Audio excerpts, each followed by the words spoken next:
Blockbuster movies देखने के लिए सब्सक्राइब करें एन स्टूडियोज और बेल आइकॉन दबाएं। आज इस अदालत में एक बलात्कार का मुकदमा आया है। बलात्कार यानी कि एक लड़की के साथ जबरदस्ती करके उसकी इज्जत को लूटना। मेरी राय में ऐसे अपराधी को गोली मार देनी चाहिए।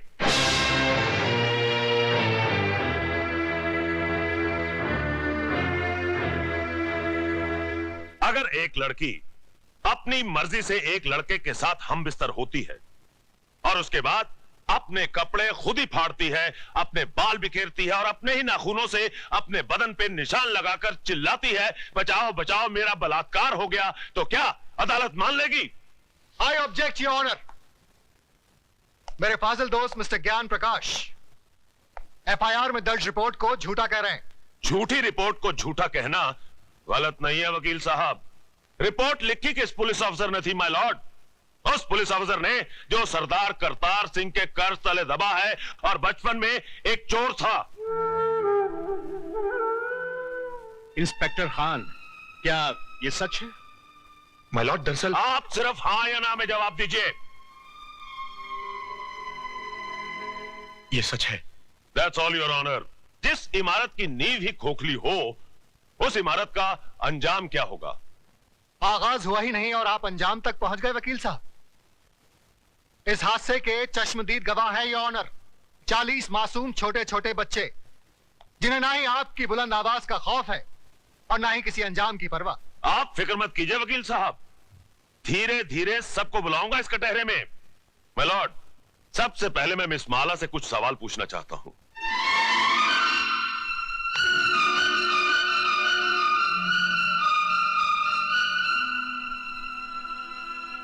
मिस माला, आपका यह कहना है कि मेरे मुवक्किल मिस्टर राज ने आपके साथ बलात्कार किया, लेकिन मेरा यह कहना है कि आप अपनी मर्जी से उनके साथ हम बिस्तर हुई और उसके बाद उन्हें बदनाम करने के लिए आपने उन पे इल्जाम लगाया कि उन्होंने जबरदस्ती आपकी इज्जत ऐसा लूटी। धंधा आपके खानदान की लड़कियां करती होंगी, मैं नहीं करती। You bloody! खबरदार, जो एक भी लफ्ज गलत बोला तो आपको शर्म नहीं आती अपनी बेटी जैसी लड़की से ऐसी बात कहते हुए?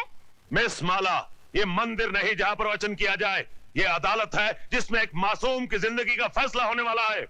जिसने मेरी जिंदगी को गाली बना दिया वो आपको मासूम लग रहा है, इसलिए कि उसने आपके जेब में हरे हरे नोट भर दिए।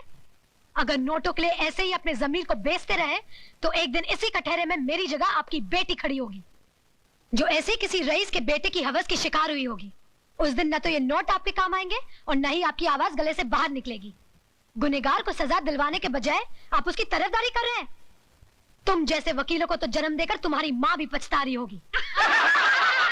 Order order. आप क्या ऑर्डर किए जा रहे हैं? क्या आप सबका जमीर मर गया है?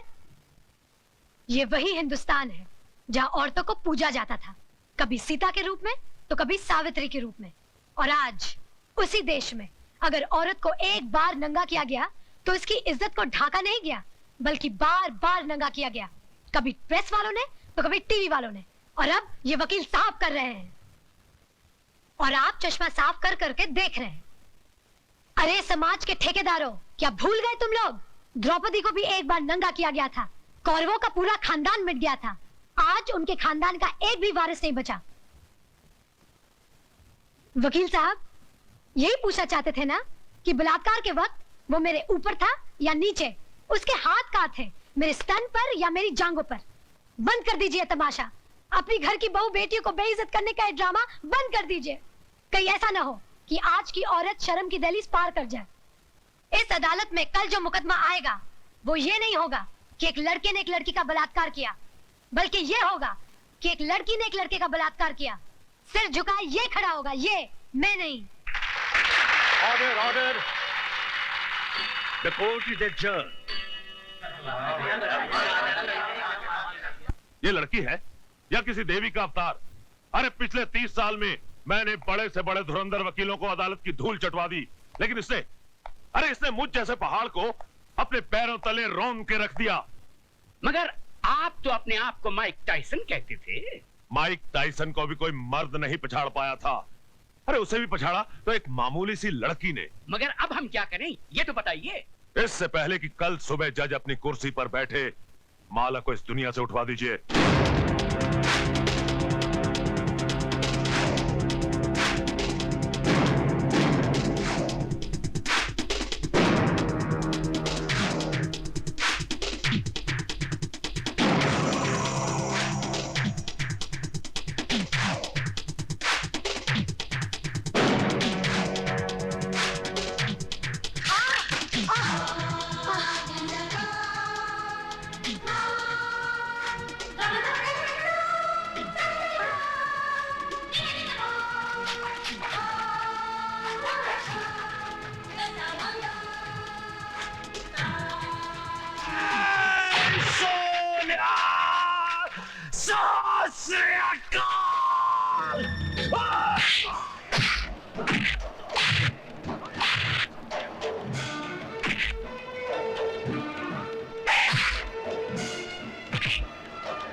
सरदार करतार सिंह तोड़े फटे चक देगा।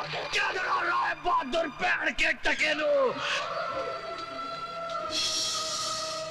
मिलोड, पिछले 30 सालों से मिस्टर ज्ञान प्रकाश इंसाफ के इस मंदिर की चौखट पर अपना माथा टेकते आए हैं। इस देवी के चरणों में श्रद्धा के फूल चढ़ाते आए हैं, क्योंकि ये अब तक हर मुकदमा जीतते आए हैं। लेकिन आज जब पहली बार इन्हें शिकस्त की हल्की सी झलक दिखाई दी तो ये बौखला गए।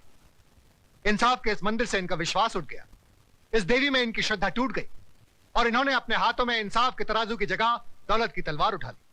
मेरी मुवक्किल माला को इस दुनिया से उठाने का फैसला कर लिया, उस पर कातिलाना हमला करवाया। अगर यकीन नहीं आता मिलॉर्ड तो आप खुद ही देख लीजिए माला के जिस्म पर पड़े हुए जख्मों के ये निशान। मैं अपने फाजिल दोस्त से यह पूछना चाहूंगा कि अगर इस मुकदमे का फैसला अदालत के बाहर ही करना था तो इस अदालत में आने का ढोंग क्यों रचाया जा रहा है? जब इन मासूम बच्चों के बयान के बगैर इस मुकदमे को अंजाम तक पहुंचाया जा सकता है तो फिर इन्हें क्यों बुलाया गया है? अगर ताकतवर अपनी ताकत के जोर पर ही मुकदमे का फैसला करवा सकता है तो यह अदालत क्यों बनाई गई है? अगर गरीब और बेबस को इंसाफ नहीं दिया जा सकता तो बंद कर दीजिए यह अदालत। रुक जाइए जज साहब, आप अपना फैसला सुनाए इससे पहले मैं आपसे एक सवाल पूछना चाहती हूँ। पूछो। अगर मुकदमा ये वकील साहब जीत गए तो इन्हें ढेर सारे नोट मिलेंगे और इनका मौकिल छूट जाएगा, और अगर ये वकील साहब जीत गए तो इस आदमी को 7 साल की सजा हो जाएगी। दोनों ही सूरतों में मुझे क्या मिला? कानून ने मेरे साथ क्या इंसाफ किया? जो इंसान कानून की मर्यादा को तोड़ता है कानून ही उसे सजा देता है। मर्यादा मेरी तोड़ी गई है, कानून की नहीं। इज्जत मेरी लुटी है, कानून की नहीं। Order order. क्या मैं माथे पे लगे इस कलंक के साथ जी सकूंगी? कौन थामेगा मेरा हाथ? कौन भरेगा मेरी मांग में सिंदूर? किसके नाम का मंगलसूत्र मैं पहनूंगी अपने गले में? अरे इस देश में तो सीता माँ को भी अग्नि परीक्षा के बाद माफ नहीं किया गया था, फिर मैं तो एक मामूली सी लड़की हूं। हर लड़की बचपन से एक ख्वाब देखती है कि एक दिन उसकी बारात आएगी, उसका राजा घोड़े पे सवार होकर उसे ब्याह कर डोली में ले जाएगा। पर मेरा ये ख्वाब आ भी रह गया। क्या मेरी बारात कभी नहीं आएगी? क्या मेरा राजा अब कभी नहीं आएगा? जज साहब, क्या मैं बिन ब्याही रह जाऊंगी? क्या मैं बिन ब्याही रह जाऊंगी?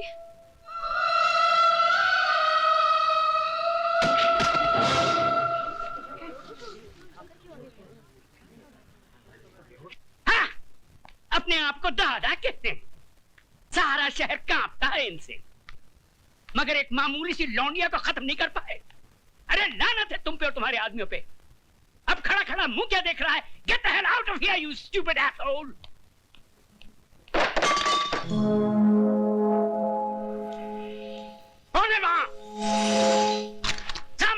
गोली मार दूंगा।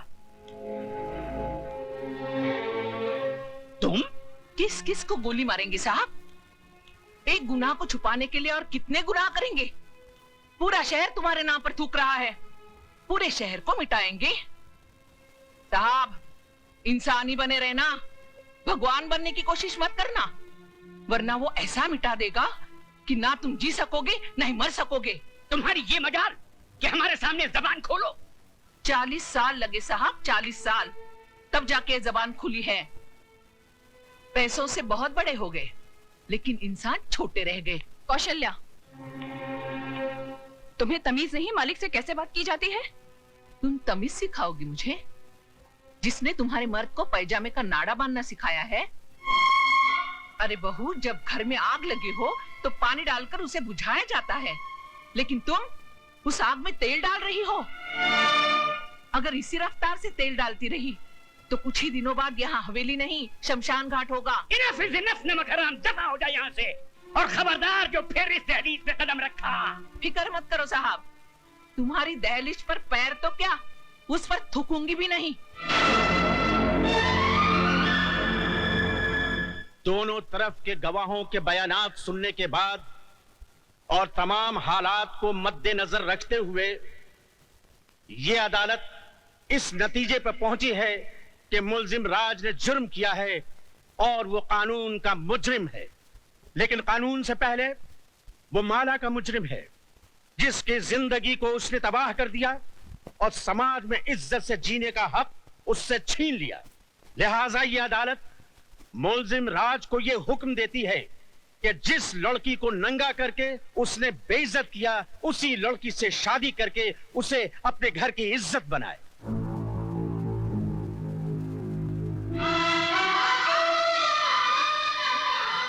चौबीस घंटे के अंदर अंदर अदालत के इस फैसले की तामील की जाए।